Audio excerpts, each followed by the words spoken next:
like to start out paraphrasing a very, very cool summation of this film. If superhero movies were music, this feels like back in the mid-'60s when the Beatles first discovered LSD. Boom. Does that sound kind of accurate? That's a very good analogy, I would say. How do you see Doctor Strange folding into this big, growing Marvel movie universe? He's going to be unfolding it, refolding it, turning it inside out, throwing it sideways, looping it back through a spaghettification, black hole moment, and then cosmically radiating it all over everywhere in a much bigger way than we've ever seen. I mean, the whole thing about this is the canvas is going to get a lot bigger.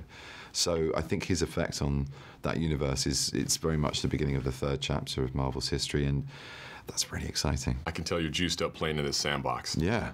Yeah. It's a big old sandbox, and it's twisting and turning and doing all the things that it should. Definitely a Zen vibe and a spiritual feel to this film. I did a little research, and I read that you actually did some teaching at a Buddhist monastery. It resonated because, I was a kid from a Western upbringing meeting Eastern traditions, and I also had an interest in science at the time. The popular science genre was something that was just blossoming, and I had a layperson interest, and not something I'd ever studied in detail, sadly, because my maths wasn't very good. But boy, those theories get to a point where you have a jumping off. You have to start imagining things you cannot sensorily understand, that you have no logical explanation for, that are beyond, causal reality, and that edges towards certain tenets of Taoism, Buddhism, and there are crossovers. There are definitely links. So they are like Tilda's character says in the film when she presents him with different images of the human body and talks of spells. They're different routes in, they're different maps, they're different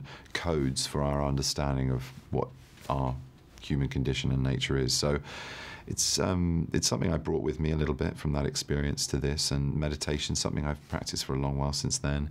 Not as frequently as I have now got back into the habit of doing, which is great, and that's very much thanks to this film and Tup 10, who you may have met outside. Yes. He's a wonderful monk who Tilda brought on board, just for us to have the privilege of being able to meditate when there were setups going on where we weren't required on set, but also just give us some sort of tactile feeling of veracity for this world of spirit as well as science and special effects, that there was something from the soul that was being enhanced.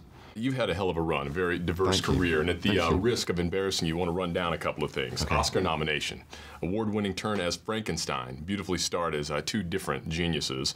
You played Vincent van Gogh, also Sherlock Holmes, and I read you're going to also be starring as the Grinch in an upcoming movie. What does it mean to you as an actor to be able to play such a wide range of characters, so rich in detail? Gosh, thank you. That list makes, it's great. I mean, I'm very lucky. It's always, to me, about trying to challenge myself, and even though there may be some parity with intelligence or obsession, they're very, very, very different people, very different creatures in some cases. If I'm not getting bored, hopefully an audience isn't, and as long as potential employees have as much imagination as I'd like to employ with my work, then hopefully that variety will keep coming.